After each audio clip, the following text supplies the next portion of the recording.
오늘은 미국채에 대해서 한번 다시 말씀드려 보도록 할게요. 최근에 미국채 가격이 진짜로 많이 떨어졌죠. 진짜 한 9,000원 정도였던 게 에이스 미국 30년 국채 액티브 요거 기준으로요. 최근에 사람들이 요거 많이 투자하고 계시죠. 요거 관련된 영상은 제가 지난 영상에서도 많이 말씀을 드렸으니까 그거는 일단 한번 참고 삼아 보시면 좋을 것 같아요. 일단 요 미국채 가격 같은 경우가 최근에 많이 떨어졌습니다. 반대로는 미국채 금리, 그러니까 미국채 수익률이 많이 올라갔다라는 거죠. 근데 최근 들어서 조금 흐름이 바뀌고 있는 모습이 보이고 있습니다. 제가 사실 지난 영상에서든 계속해서 이렇게 보수적으로 말씀을 드렸었어요.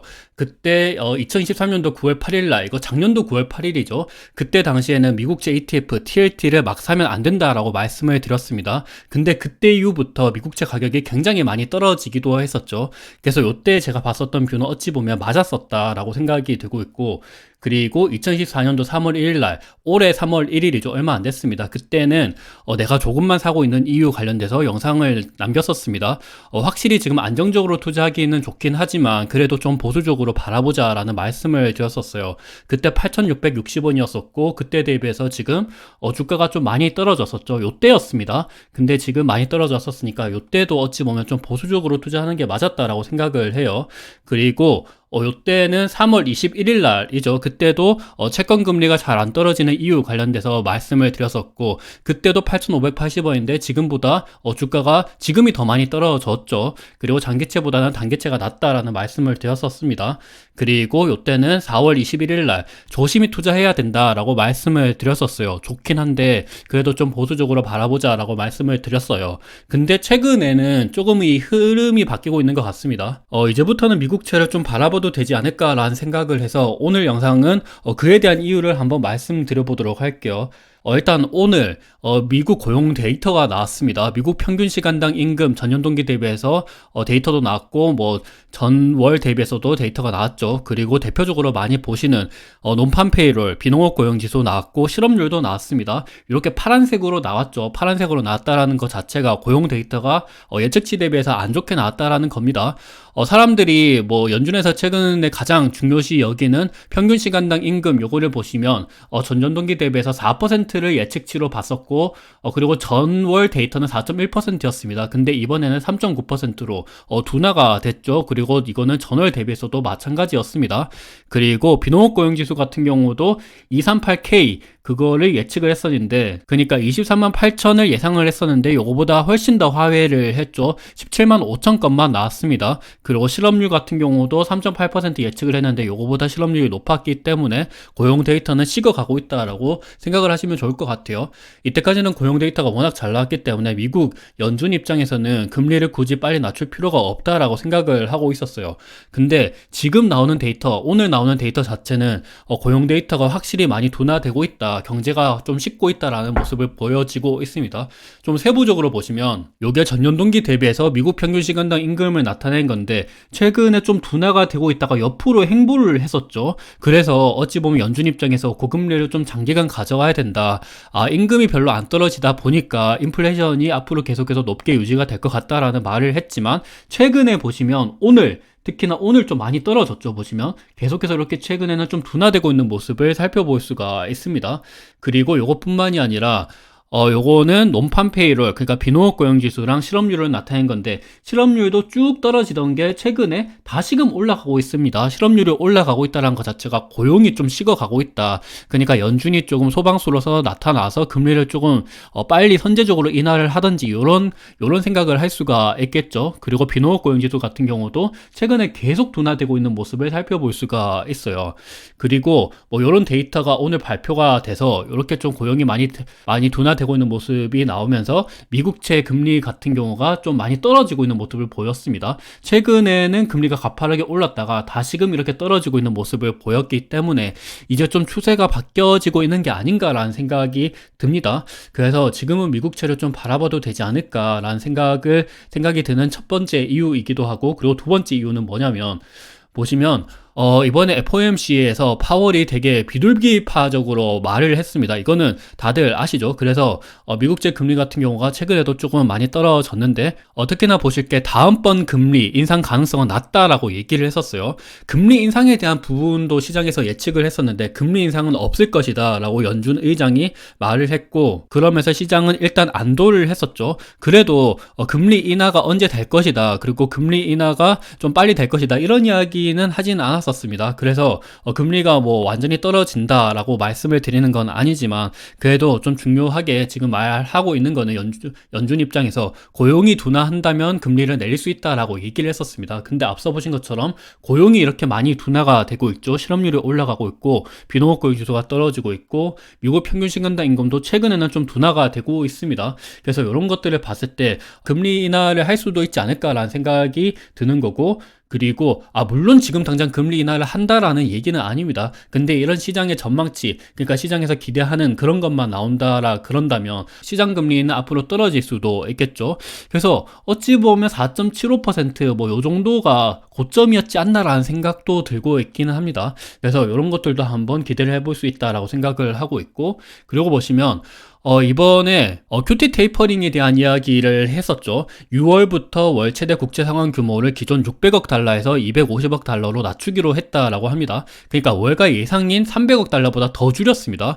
그러니까 QT 테이퍼링을 한다는 것 자체가 유동성을 어느 정도는 조금은 완화해주겠다라는 거죠. 이때까지는 긴축을 계속해서 강하게 가져갔는데 이제 인플레이션 데이터를 보고 뭐 고용 데이터를 보니까 이제부터는 조금 QT 테이퍼링을 진행해도 될 것 같다라는 연준의 전망치가 있는 것 같습니다. 보시면 연준의 대차 대조표인데 이때까지는 QT 테이퍼링을 굉장히 급속도로 진행을 했었죠. 근데 이렇게 급속도로 진행을 하니까 고용도 좀 박살이 나고, 그리고 시장에서 바라보는 경제 데이터도 좀 안 좋게 나오다 보니까 이 속도를 좀 줄이겠다라는 거죠. 그러면 당연히 시장 금리는 좀 떨어질 수도 있겠다라는 생각이 듭니다. 이게 두 번째 이유예요. 그리고 세 번째 이유는 국채 바이백, 재무부에서 국채 바이백을 20년 만에 실시를 한다라고 합니다. 이번 달 29일부터 7월까지 20억 달러 국채, 그리고 5억 달러 팁스, 이거는 팁스라는 거는 물가연동체를 나타내는 겁니다. 그러니까 환매라는 거는 얘네들을 다시 사주겠다라는 거죠. 그래서 좀 세부적인 데이터를 보시면 5월 28일 날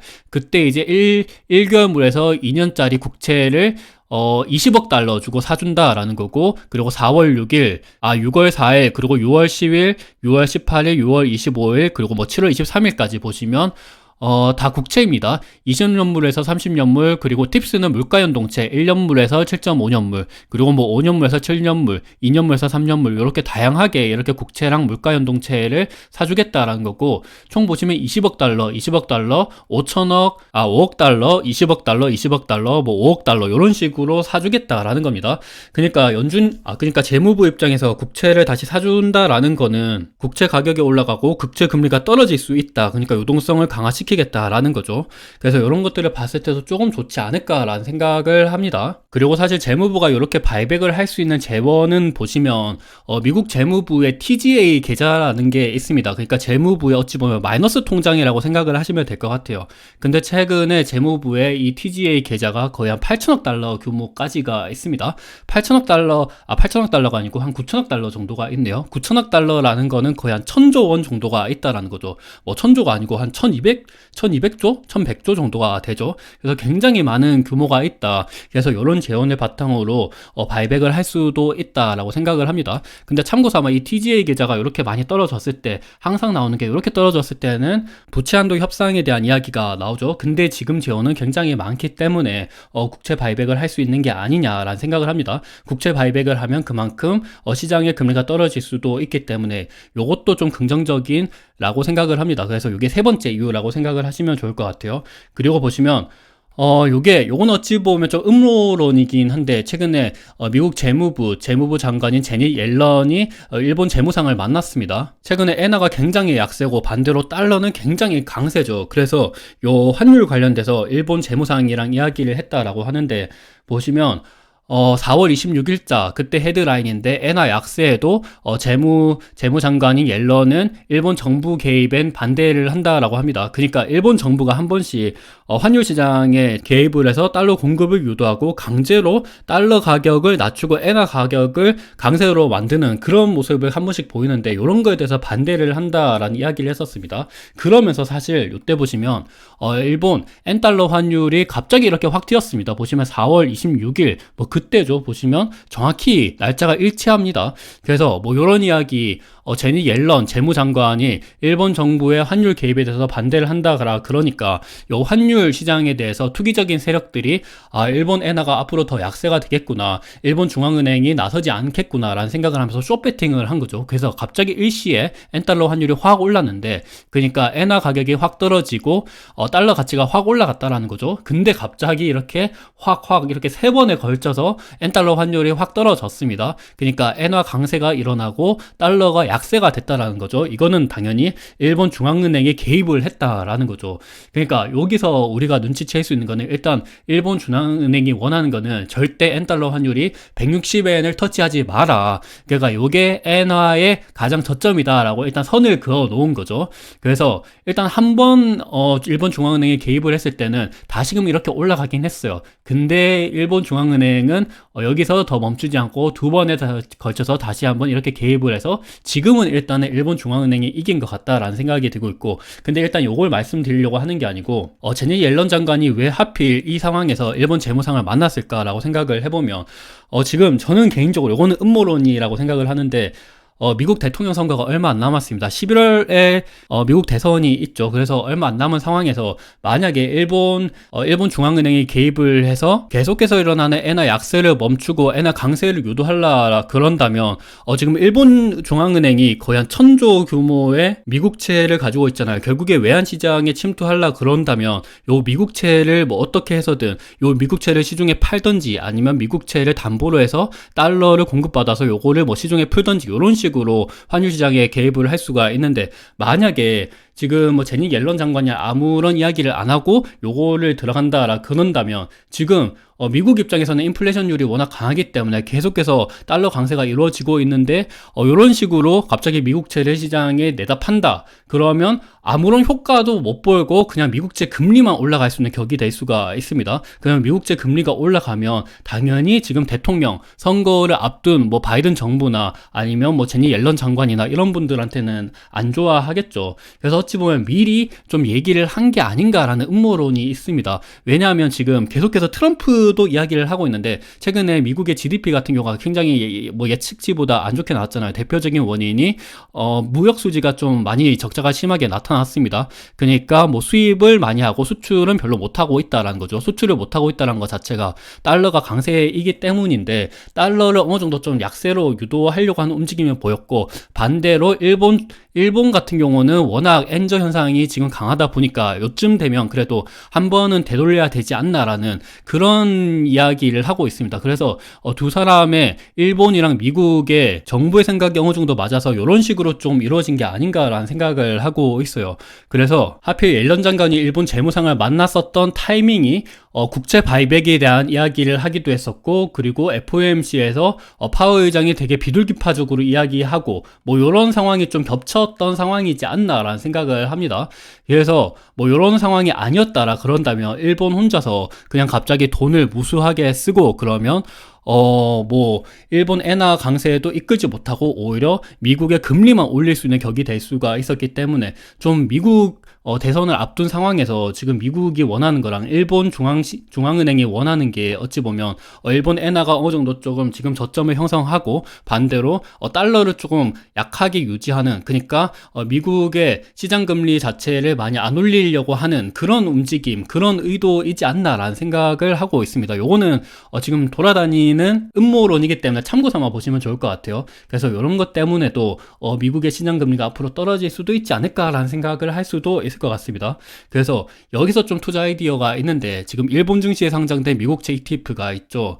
요게 티커가 뭐였지? 여튼 요거 한번 네이버 블로그에 참고 검색해 보시면 요게 나옵니다. 그래서 요게 최근에 가격이 많이 떨어졌어요. 이게 TLT랑 그리고 에이스 미국 30년 국제 액티브 그거랑 동일하게 움직입니다. 물론 일본이랑 미국 사이의 금리 차이에 따른 환전 비용은 발생합니다. 그래서 그런 것들을 제외하면 그래도 추세적으로는 일치하게 움직이니까 요거 같은 경우가 저는 또 괜찮다라고 생각을 하는데 왜냐하면 지금 엔화 같은 경우가 이제 일본 중앙은행 입장에서 요 정도를 저점이라고 생각을 하는데 그래서 더 이상 이제 엔화가 안 떨어진다라고 가정을 했을 때 그래서 엔 투자로도 적합하고 왜냐하면 이게 엔화로 미국채 ETF를 사는 거잖아요. 그래서 엔화 가격이 오르고 그리고 미국채 금리가 앞으로 떨어진다라고 생각을 한다라 그런다면 더블로 우리가 수익을 벌 수 있기 때문에 이것도 한번 투자 아이디어로 한번 생각을 해볼 수 있다라고 생각을 합니다.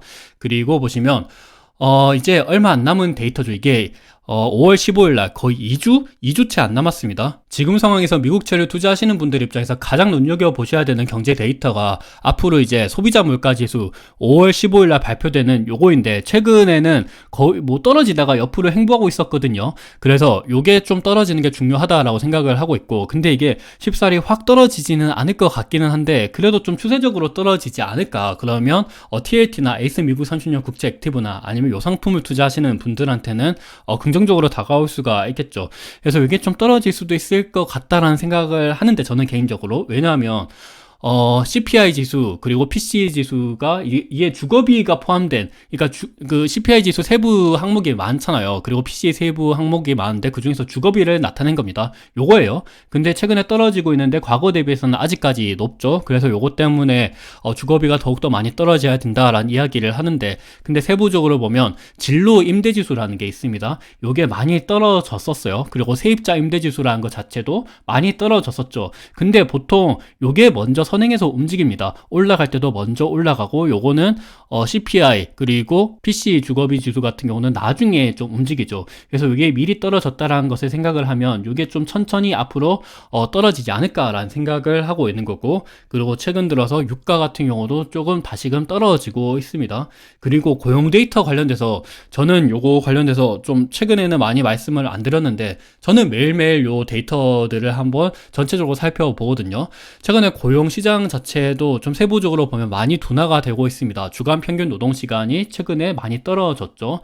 회사 입장에서 기업 입장에서 근로자들을 함부로 해고를 할 수가 없죠. 그래서 해고하기 전에 노동시간을 먼저 줄입니다. 노동시간을 먼저 줄이면서 인건비를 먼저 줄이죠. 인건비를 줄이다가 안 되면 이제 그때 돼서 해고를 하죠. 그래서 해고 직전에 노동시간이 먼저 줄어든다라는 점에 있어서 여기서 일단은 고용 데이터가 좀 식고 있다라는 것을 한번 발견을 할 수가 있을 것 같고 그리고 보면 경제활동 참가율도 최근에는 코로나 전 수준까지 좀 많이 올라오고 있는 모습을 보이고 있습니다. 코로나 직후에는 자산이 증식이 많이 된 사람들이 경제 활동을 많이 안 하고 있었죠. 근데 최근에는 금리가 워낙 높아지고 사람들이 살기가 좀 힘들어지다 보니까 다시 경제 활동을 참가하려고 하는 사람들이 많아지고 있습니다. 그렇다는 거는 노동 시장 자체가 많이 타이트하지 않다. 그러니까 기업 입장에서는 임금을 더욱더 안 올리려고 하겠죠. 왜냐하면 그만큼 사람들이 일을 많이 하려고 하니까 앞으로 근로시간, 근로임금 자체가 줄어들 수가 있다라고 생각을 하고 있습니다. 그러니까 요것도 어찌 보면 CPI 지수에 대해서 긍정적이라고 생각을 하고 있어요. 그리고 기업들의 채용 건수도 보면 최근에 많이 둔화가 되고 있습니다.